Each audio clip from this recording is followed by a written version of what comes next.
बड़ा क्विकली जी, राना साहब ने एक फोर्सफुल दलील के साथ एक नुक्ता उठाया है। उसमें उन्होंने विक्टिमाइजेशन का जिक्र किया है कि उसकी वजह से फिर आगे ट्रांसफर होता है। बात दुरुस्त है, फोर्सफुल नुक्ता है। लेकिन फिर यहाँ पर एक सवाल ये खड़ा होता है कि जिस तरह आप दौरे हाजिर है, इसमें उसी चीज़ की वजह से, उसी विक्टिमाइजेशन की वजह से आपने एक नारा बनाया, वोट को इज्जत दो। ठीक, आपने उसके ऊपर भरपूर सियासत की और वो नारा मकबूल भी हुआ। इमरान खान साहब का दौर था और जिसके अंदर सख्तियां की जा रही थी ऑपोजिशन में, एक एमएनए मुस्लिम लीग नून से नहीं टूटा, क्योंकि उस नारे की इतनी फोर्स थी, वो अवाम में रेजोनेट कर रहा था। आज क्या वो नारा एप्लीकेबल है? आज वो नारा है भी कि नहीं? आज वो नारा है भी या नहीं? तो जमातों का प्रॉब्लम ये हो गया है कि वो मखसूस हालात में एक मखसूस गुफ्तगू करती हैं, लोगों को अपोजिशन में अपने साथ मिलाने के लिए, जमहूरियत के, फिर वो एक बड़ा झंडा उठा लेती हैं और फिर इक़्तिदार के लिए उसी जमहूरियत के झंडे को लपेट लपाट के कहीं पीछे रख लेते हैं ताकि अगली दफ़ा इसको निकाल के फिर इस्तेमाल कर लें। अब प्रॉब्लम यह हो गई है कि लोग, शऊर इतना मौजूद है कि लोग इस चीज़ को बरमला महसूस करते हैं, समझ जाते हैं। जो आप जो जमात बनाएंगे वो ये काम नहीं करेगी। देखिए हमारी, मैं अभी उस तरफ भी आता हूं।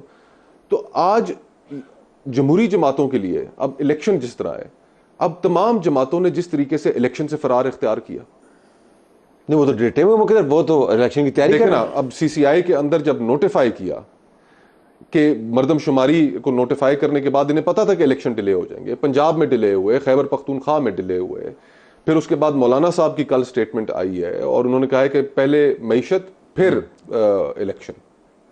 तो ये इलेक्शनों से फरार, तो ये तमाम गैर जमहूरी जो चीज़ें हैं, जो 14 महीने शहबाज साहब की जो स्टेटमेंट्स मौजूद हैं, पुल का भी इफ्तिताह करते हैं तो कहते हैं वहाँ पे कि मैं आर्मी चीफ का शुक्रगुजार हूँ, उन्होंने इसमें बड़ी मदद की, मजबूरियां भी तो होती ये हैं। सारी वोट को इज्जत दो वाली जो बातें थी वो तो रिवर्स कर, तो आपकी जमात ये नहीं करेगी? तो मैं इतना कह रहा हूँ कि दिन की रोशनी में जमातें और रात के अंधेरे में जमातें। तो आप जो जमात बनाएंगे वैसा नहीं करेंगे? अब उस तरफ आते। देखिए अभी तो हमने बनाई नहीं, हम उसके ऊपर बड़ा सीरियसली, और हम जो वैक्यूम समझते हैं वो वैक्यूम, उसकी जो प्रिंसिपल कॉन्ट्रडिक्शन है इस मुल्क में जिसको हल करने की जरूरत है कि मुल्क चलाना किसने है। हम सिक्योरिटी स्टेट के तौर पे 75 सालों से फंक्शन करते आ रहे हैं, वो आइडिया ही खत्म हो गया, आइडिया ही आउटडेटेड हो गया। ठीक, 2 वॉर्स थी अफगानिस्तान में जिनकी वजह से सुपर पावर्स यहां पर उनका इंटरेस्ट था, आपको आईएमएफ से पैसे भी मिल जाते थे, सब चीजें ठीक चल रही थी, इजी डॉलर्स कमिंग इन। आपका ख्याल है कि नॉन सिक्योरिटी स्टेट वाली जमात पाकिस्तान में वो बन पाएगी और पनप जाएगी? देखिए 75 साल हो गए ना आपके सामने, अगर उसके अंदर आपको डिक्टेटरशिप्स के अंदर कामयाबी मिली है, आप डिक्टेटरशिप्स ले आए। अगर उसके अंदर आपको हाइब्रिड में कामयाबी मिली है, आप हाइब्रिड ले आए। हाइब्रिड प्लस में मिली है, वो ले।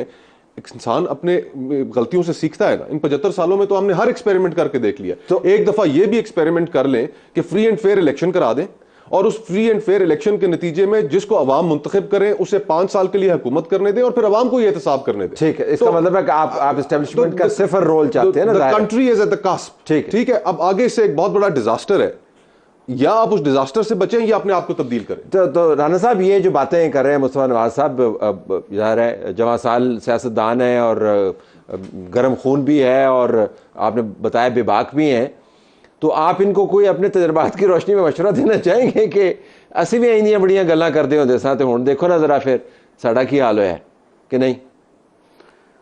नहीं, इसमें तलत साहब देखें, मामला ये है कि इन लोगों का जिनका जिक्र अब हो रहा है, जिसमें मुस्तफा नवाज़ खोखर साहब भी मौजूद हैं, इनका अपनी अपनी पार्टियों में जो है ये दूसरी नस्ल थी, इनका बड़ा वहाँ पे रोल और बड़ा वज़न था।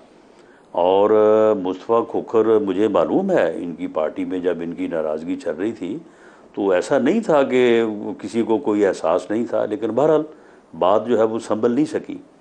मामला ये है कि इस्टेब्लिशमेंट की बात तो हम करते हैं, लेकिन हम क्यों ये भूल जाते हैं कि ये सारी सूरत हाल जो है ये इस्टेब्लिशमेंट का किरदार अपनी जगह पे, लेकिन मामला ये है कि ये सियासतदानों की वजह से है।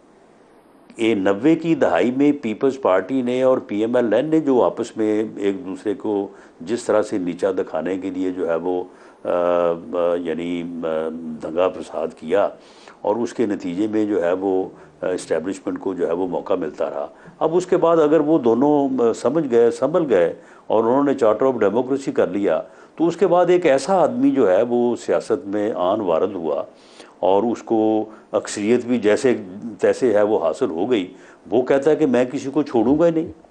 वो कहता है कि मेरे पास अगर इख्तियार हो तो मैं 500 आदमियों को फांसी लगाना चाहता हूँ। राणा साहब वो ऐसे किसको कदा फांसी कलामी, लगाना आपको चाहता पता है था? मेरी आदत वो नहीं हमें है फांसी कदा लगाना कलामी, चाहता था ना। लेकिन मुझे यूं लग रहा है कि मैं एक नए राना सनाउल्लाह से बात कर रहा हूँ। इससे पहले आप ये कहते थे कि इमरान खान नहीं, को नहीं, लाया नहीं, गया, मेरी बात सुन लेना, इससे पहले आप कहते हैं इमरान खान को लाया गया, अब आपने कहा कि इमरान खान जो है वो लाया गया। मैं अब भी कहता हूँ कि लाया अभी गया। आपने कहा लाया गया।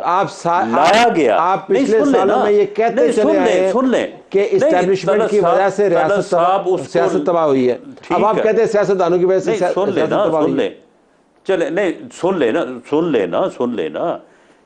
इमरान खान को लाया गया, उसको इस्टेब्लिशमेंट लेके आई।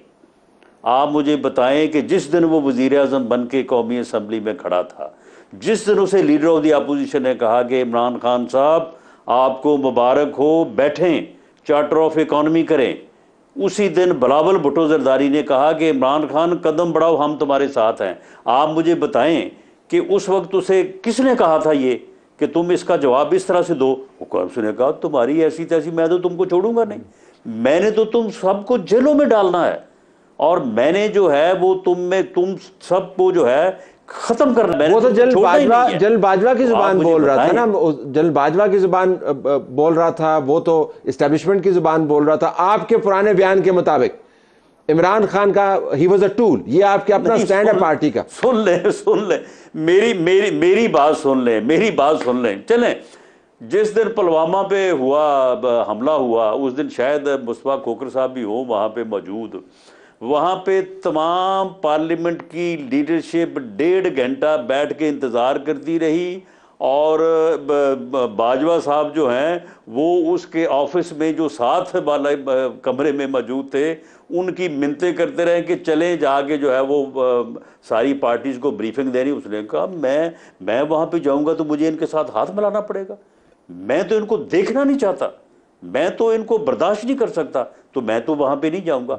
आप मुझे बताएं कि इस सूरत हाल में कि जब एक आदमी उठ के जो है वो सियासत में इस हद तक नफरत ले आए, इस हद तक इंतकाम ले आए, तो उसके बाद फिर आप मुझे बताएं कि फिर सियासतदान जो हैं वो या सियासी जमातें फिर क्या करें। Let me take a break है, ब्रेक के बाद मुस्तफा साहब के पास आएंगे और राणा साहब से भी बात करेंगे, लेकिन सवाल बड़े सारे हैं टेबल के ऊपर मौजूद, क्योंकि इसके अंदर अदालतें भी मुर्द इल्ज़ाम ठहराई जाती हैं। Chief justice supreme court of Pakistan ने बताया कि कैसे वो लोग जो मार्शल लॉ को वेलकम करते हैं, इंडोर्स करते हैं, उनकी तस्वीरें उन्होंने हाथ के इशारे से बताया इस कमरा अदालत के अंदर लगी हुई हैं, और उस वक्त उनको अपना हल्फ भूल जाता है। तो मामला सिर्फ सियासतदानों का नहीं, अदालतों का भी है। So will discuss that after this break.